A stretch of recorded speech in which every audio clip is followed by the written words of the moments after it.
Hi, everyone. I'm Shaheen from The Content Mix, and I'm excited to be here with UK-based Mark Duffy, who's Digital Marketing Manager for the EMEA region at Lumenis, a global leader in medical devices. Thanks so much for joining us, Mark. Hi, Shaheen. Thank you so much for having me. Really glad to be here. Yeah, we're super happy to have you. So could you just start out by introducing yourself and telling us a bit more about your background? Sure. So thanks, everyone, for listening. So my name is Mark Duffy. I'm a digital marketing manager at Lumenis, as Shaheen says. My background is a bit more of a technical IT one. So I left university in 2011 as a web developer. I had a placement time at a company called My Wardrobe, who were at the time a leader in online fashion. Recently, they were actually bought out by Net-a-Porter, who are very big in online fashion. So after graduation, I went to a company called 3M as a web developer. I've heard Had a of them. number of roles. Yeah, they're quite big. I had a number of roles there, primarily around web development. That the role kind of changed, and I kind of became marketing implementation in the web. So I was fortunate to work with a lot of marketers and content creators of all different levels, from placement and graduate right up to really kind of 20, 30-year veterans of the marketing industry. So really got a great introduction to marketing and the content side of the web through that role. And as I progressed at 3M, I moved from various different regional roles in IT and in project management, but always kind of with a focus back towards implementing the marketing that we were doing. I transitioned then, maybe 6 years ago now, into a digital specialist, where I was working within one of the businesses at 3M, leading digital strategy for the UK.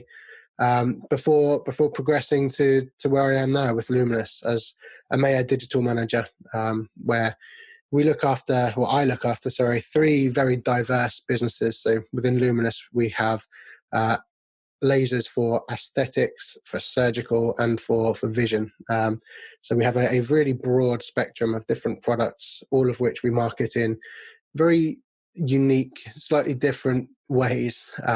We have very niche audiences, of course, and so there's lots of different ways that we go to market. So I think my experience coming up, maybe perhaps the more technical side of digital, shall we say, I think has really helped me. You know, I'm a big fan of data. I always think that the devil is in the detail, and I think that's really helped me to do a good job in what I do now.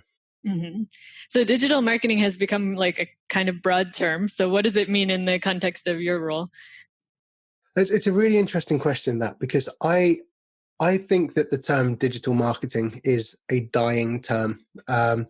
So I think that gone are the days where people separate digital marketing and marketing. You know, I think that all marketing now is digital. I mean, if you think of even some of the most typical guerrilla marketing type experiences, you know, if there's a billboard outside Waterloo Station, you know, in central London, as soon as somebody takes a picture of that, puts it onto their Instagram story, it becomes digital.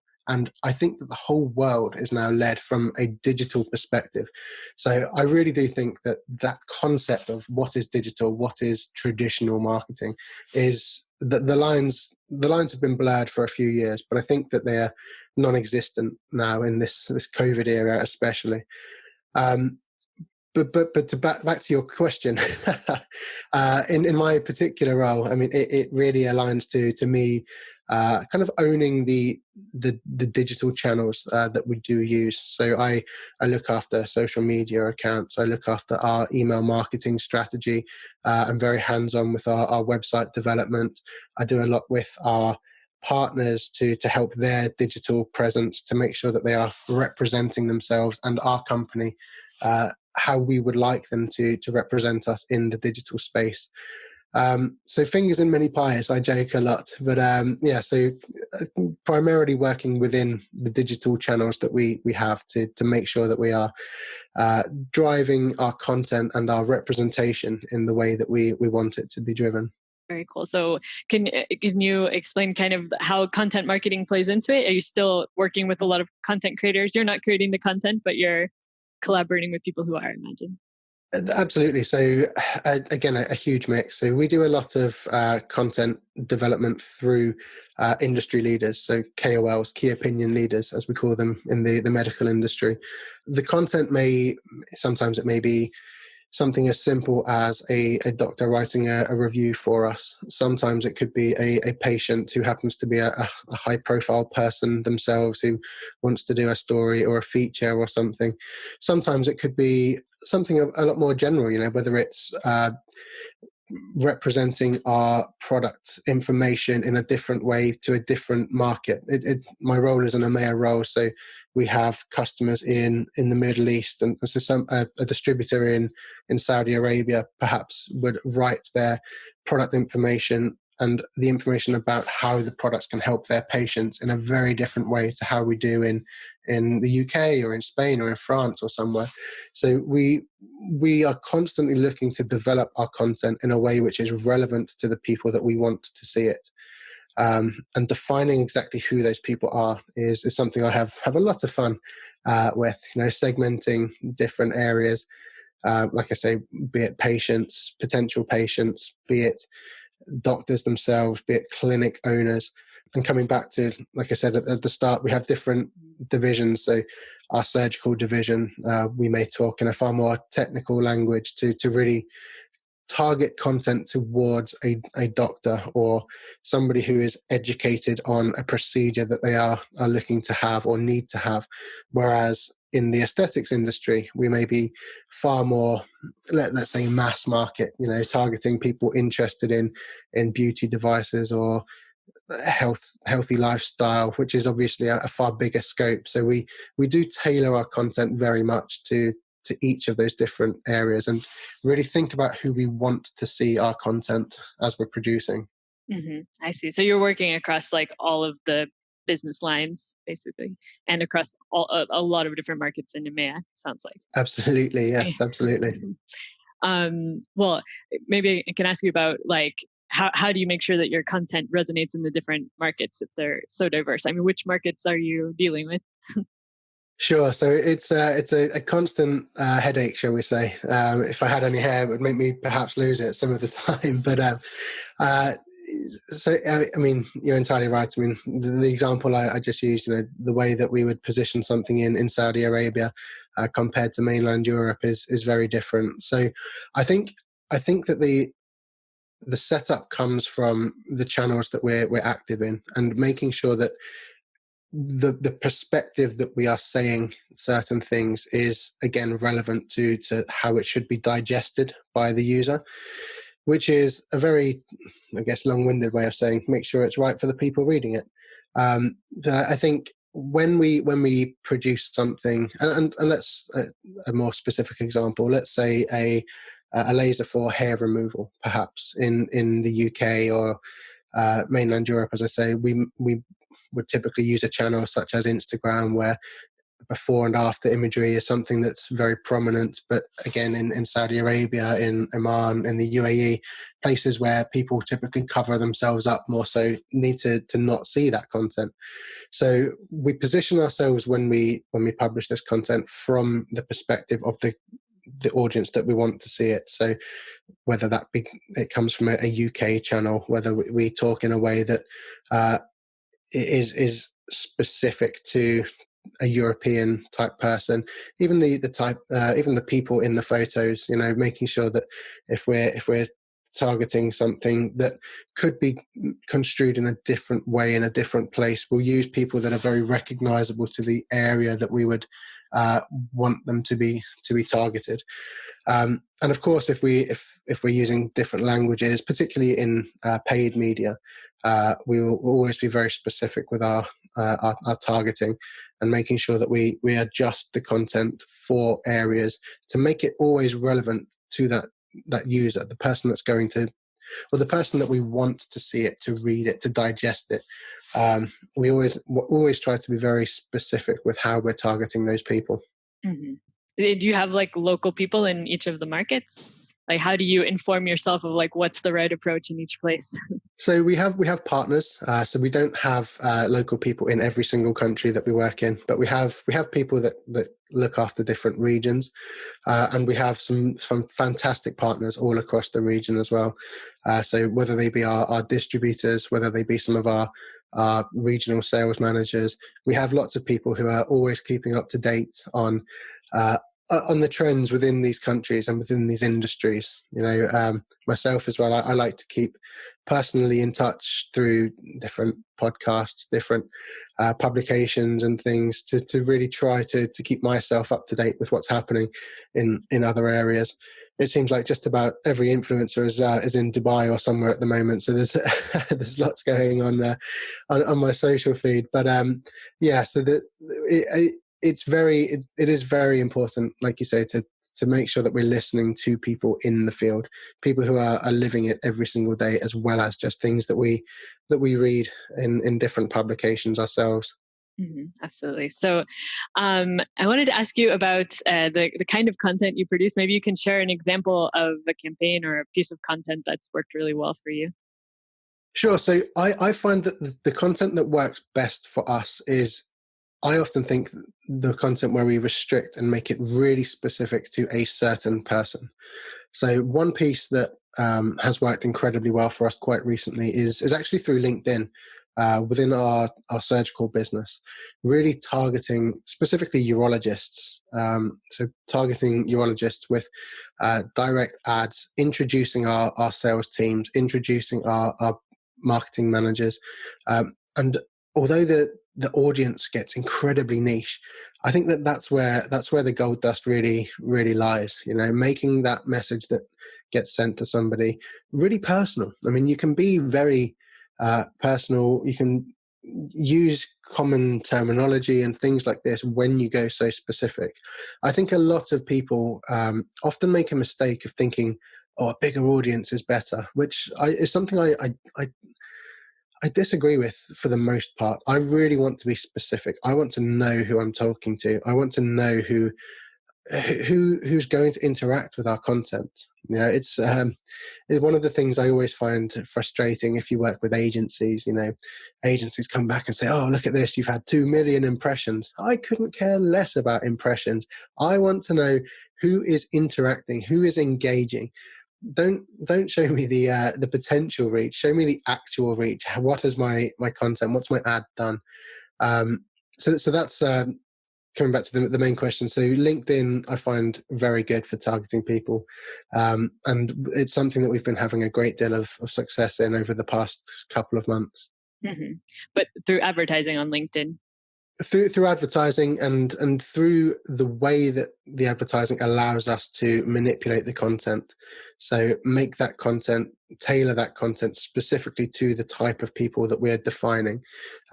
Use language relevant to their job title, the country that they work in, even a lot of times specifically the hospital that they're in. We can say things like, "Oh, we know that the Costa over the road has nicer coffee than the Starbucks in the bottom of the reception area there." And with some of the segmentation, we can really play and really have fun with the content in terms of making it relevant to that person.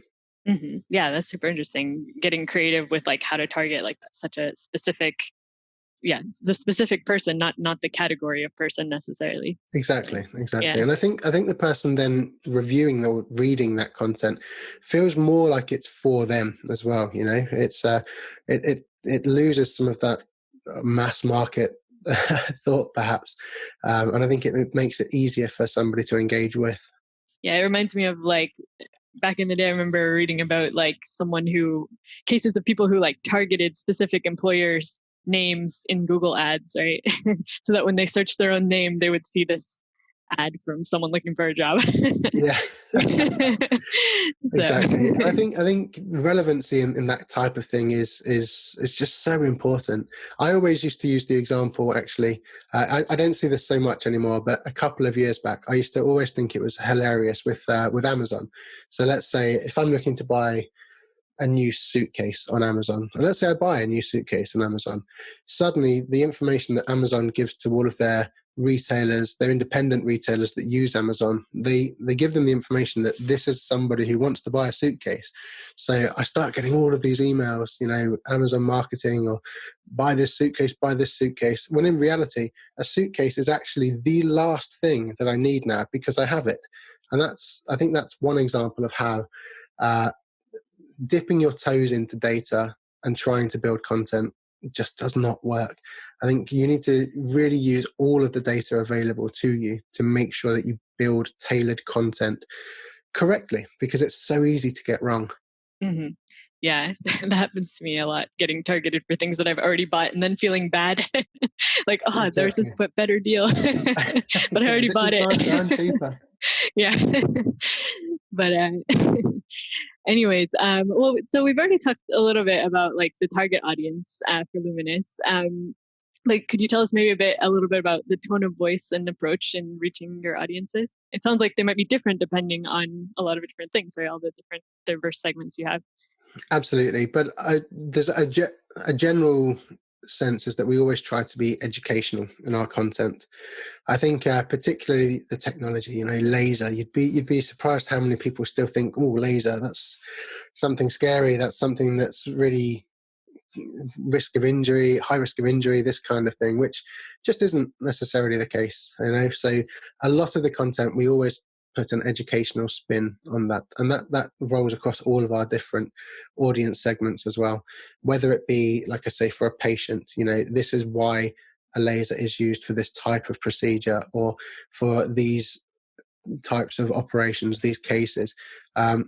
Educating them to know, to understand why they would use these products, and then the same for doctors, or clinicians, why you should use this laser, why we can benefit your practice, why you can get a better ROI on the treatments that you sell. So I'd say we always put an educational spin on the content that we use. However, we're tailoring that content to our different audiences and to our different segments. Mm-hmm. Yeah, maybe you could share like an example of like a product that people might be familiar with, just to like put into context and the kinds of devices that you guys create. Sure. So one device that we have it's called the New Era. We recently have a new version of our New Era, which is called the New Era Tight. It's something that beauty clinics use an awful lot for skin tightening, for treating cellulite, that kind of thing, wrinkle reduction, applications like that. Yeah. So and that's one of our very well used products, and it's a lot of times people think, well, why would I need to use something like this to get the results that I want? Or can these results really be achieved by something like this kind of treatment? And the answer is absolutely yes. A lot of people see the word laser or radio frequency or something like this, and they just think, oh goodness, surely a cream or something is more what I would need. But I think I do think that's changing. We have a lot of clinicians who are educating people using our content to help educate their patients as well, which is fantastic. And I think that the industry as a whole is really becoming more engaged with the technology that does this treatment. And I think in particular across the COVID time, when a lot of these clinics have been closed throughout Europe, it's given the people who work in these clinics time to better educate themselves. Social media use for these clinics has just skyrocketed. I mean, I read in Forbes that social media use has gone up by 60% on average in Europe. But I think in our industry, it's probably higher than that still. So many people who have so much more time to spend on these social channels, which may have been a channel that they kind of use when they can to try and give themselves a bit of a boost just when they get time. But suddenly they have nothing but time. So the content that's being produced has gone up in volume, but also in quality. Which is fantastic for the industry, and it really gives us an opportunity to help all of our partners to do better as well, and really help promote our product, our brand, but just to better educate the industry as a whole, I think. Mhm. Yeah, I suppose COVID has accelerated the trend you were talking about before about like all marketing becoming digital marketing. Oh, absolutely. Absolutely. And I really don't think it's going to slow down either. I don't think it will come down at all, is my personal view. I think people have seen how engaging digital channels can be, the ROI that can be achieved in paid campaigns, in digital channels, it can be so high. And I really don't see it coming back down. I think a few people do think it will start to decrease, and maybe slightly, but I certainly don't see us going back to the kind of levels of digital engagement that we had, let's say, a year ago today. It's actually a year ago today since I last travelled. I was in Lisbon a year ago today, and thinking across the last year, would never have imagined. But yeah, I honestly don't think I don't think that we'll go back to the status of a year ago for the next, well, ever really. Yeah, totally agree. Well, just what do you think that some companies get wrong when it comes to content marketing? I think that some companies sometimes try to look for that viral piece of content. You know, they try to think bigger than their existing reach, and I really do think that you should be acceptant of your existing audience and trying to build on that, and not try to shoot for the stars when you're not quite getting it right for your existing audience so far. I'd really make that my recommendation. You know, anybody who's building content should always keep in mind that the content they produce, it should be relevant for the people that they want to read it. And it sounds so obvious, but the amount of times that you see people with a following for something talking about something entirely different, and I think it really is people who really shooting for that viral piece, when really you need to build consistency through your all of your content, and then the viral pieces will come. Absolutely, yeah. It's all about like building the following, not only having that one out of the park Exactly, exactly. example, which it will be like short lived. The results from it, even if you do manage to do it, um, you most of the time. I remember what I wanted to ask you before. It was Sure. how if your approach to digital marketing has shifted much over the past year. Like, I mean, I imagine it's become more important, but has that like had an impact on what you do specifically? I think it definitely has. I think the potential scrutiny for anything slightly incorrect has skyrocketed with the additional eyes. I mean, I'm actually a real stickler for uh, doing doing things correctly anyway. I mean, everyone that I work with is I'm sure sick of hearing me say things like brilliant basics, which is is a concept that I really believe in. But I see a lot of content which just minor little things that are slightly incorrect, or um, something that's different to how they would normally do something. And I think the level of scrutiny from the industry, and not just the medical industry, but I just mean that the digital space altogether, has really increased. You know, the digital channels have always had the trolls and that kind of thing, but I think there's so many people out there now who are more educated, who are more engaged with digital platforms, that when they see content that isn't correct, the people are more likely to challenge that now. Mhm, absolutely. So do you have like a favorite channel, a favorite content or social media channel? I do. I'm a huge fan, as you can probably tell from my answers. I'm a big fan of Instagram, and I'm a big fan of LinkedIn. I think Instagram is, I believe it's the most used social platform, particularly in the space in which I work. I think that is continuing to grow, and I think that so many people are becoming incredibly visual in the way that they learn and the way that they like to interact. So I think Instagram is a really cool platform. I really it's definitely my favorite.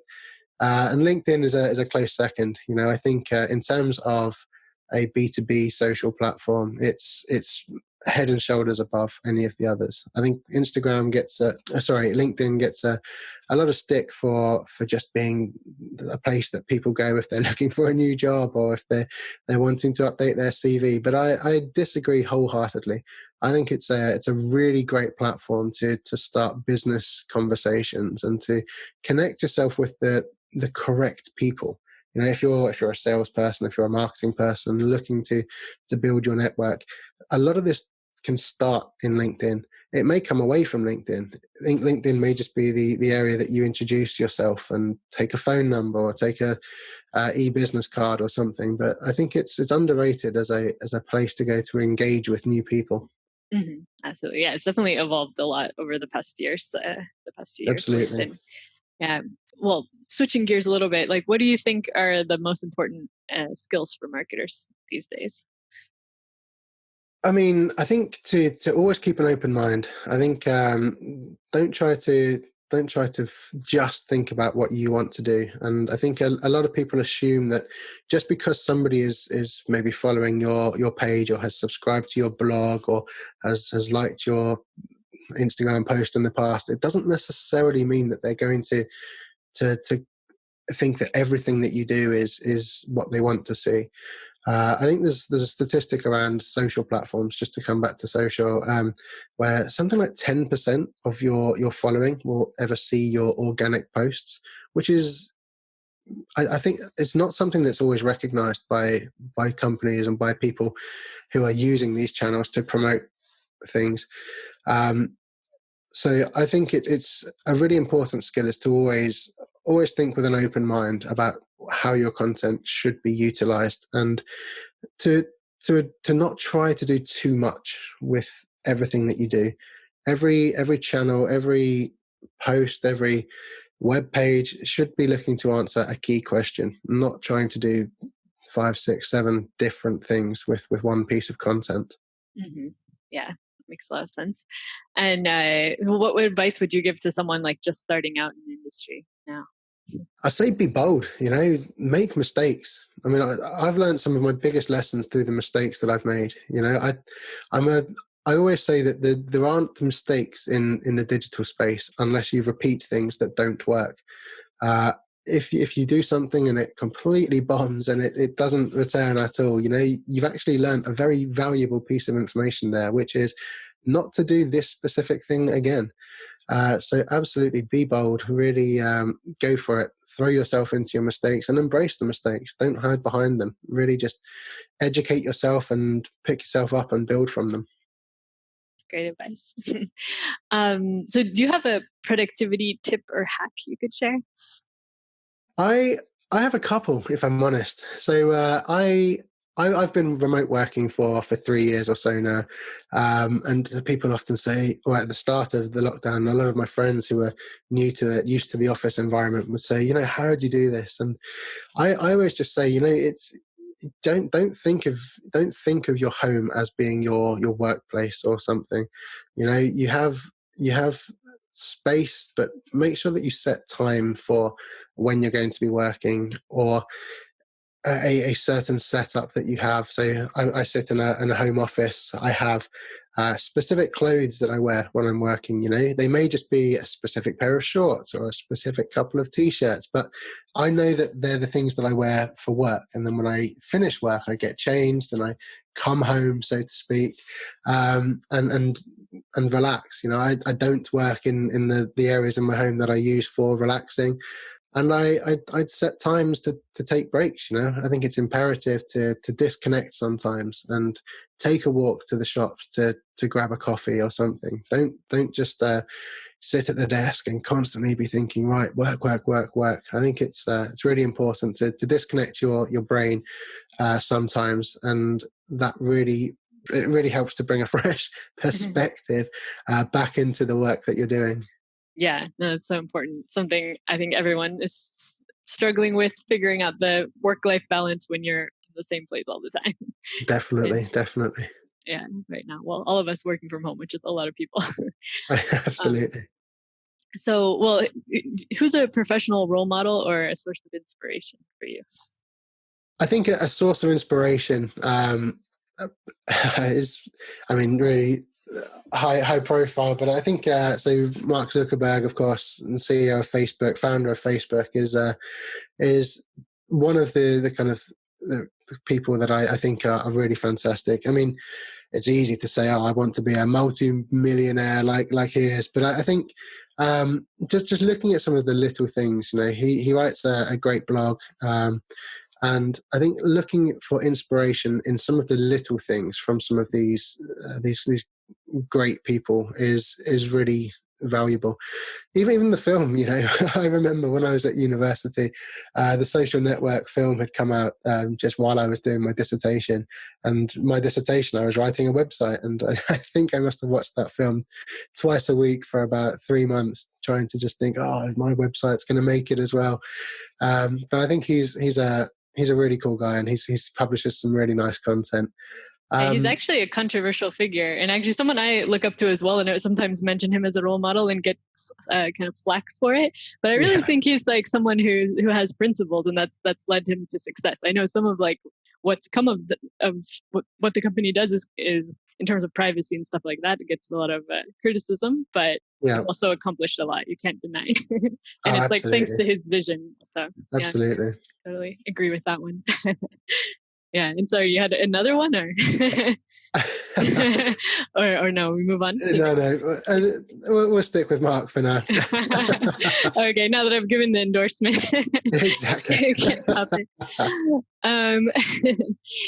So, well, I wanted to ask just about how you stay up to date on marketing trends. So again, like I say, I mean, I like to listen to lots of podcasts. I like to read different publications. I think with Google is a great newsletter that I subscribe to, and I read weekly when they send that. It's really good, and YouTube as well. I watch a lot of YouTube videos. I follow a few business related channels, which sometimes have some really interesting things. I more look for names, and see people who I like, and I want to hear what they're doing. And I often like to listen to things that don't necessarily relate to my industry, and I like to listen for ideas that I think I could bring into the industry or to the work that I do. And I think it's something that I like, outside in learning, bringing new, fresh ideas, things that can disrupt typical ways of working or disrupt market trends and that sort of thing. So I think just digesting content in the ways in which you produce content is a really good way to build your understanding of different ways that you can operate yourself. Mm-hmm, absolutely. Any like specific publications or podcasts that you've been reading lately or listening to? Oh, names from the top of my head would be very difficult. Sorry. I think Modern Wisdom is a podcast that I listen to a lot. I think it's really fantastic. And that's just people talking about the ways in which that they achieve in their unique areas. I'm actually reading or listening to an audiobook at the moment. It's called Atomic Habits by an author called James Clear, which I think it's really good. Again, it's not specifically talking about business. He's talking about how to implement habits that breed success into your life, whether that be through your personal life or the way that you work. And I find that kind of thing incredibly interesting. I've also just finished reading Not a Life Coach, actually, by James Smith, another James, which is again, it's not a book that talks to my profession or anything, but he talks a lot about how to live in a better way and focus on the things that are important to you. And the way in which I work is something that's important to me. So I find that a lot of the content there is very relevant and something I'd certainly recommend to people to read. Yeah, absolutely. And obviously, like working on yourself impacts everything in your life, including work. So definitely relevant. Exactly. Yeah. So, well, we're reaching the end of the interview. So I just wanted to ask if you have any parting advice or final takeaways to share with other marketers. I think, I mean, maybe to repeat some of the points I've had, be brave and make mistakes, embrace your mistakes, hold yourself accountable by your mistakes, and just don't be scared. Don't be scared. Really, really be brave with the content that you produce. Really test the waters of different areas to push that content. Test your segmentation if you're using paid channels, and really, yeah, be bold, be brave with the content you produce, and you'll be amazed with how many people relate to different parts of the content that you will push out. Excellent. Well, that's a great piece of advice and a great note to end on. So thanks so much, Mark, for sharing your insights with us today. Can you tell us how can people get in touch with you or follow you if they'd like to know more? Sure. So, like I say, I'm on LinkedIn and Instagram, and I have a podcast of my own as well called the Laser Surgery Podcast, which is available on SoundCloud and very soon to be on Spotify and Apple Podcasts too. I also work very closely with another podcast called The Aesthetic Advisor, which are both by my company, by Lumenis. And if you're not completely sick of my voice, it would be great if people could head over and check those podcasts out as well, because we're doing a lot of work to really bring some cool content through those. Oh, very cool. What's the first podcast about? So the Laser Surgery Podcast, it's about it's me talking to some high flying doctors, some real professionals, some leaders in the field to understand how they got to where they are in their lives, why they specialised in certain surgeries, the tools that they use, and how they engage with their patients. Okay, super interesting. Well, we'll definitely put the links to all of those resources in the blog post that'll be published with this episode so people can check them out. So Thank you. thanks so much again, Mark, for joining today. My pleasure. Thanks for having me. And thanks everybody for listening in. For more perspectives on the content marketing industry in Europe, check out veracontent.com/mix. Keep tuning into the podcast for more interviews with content experts. See you next time. Bye.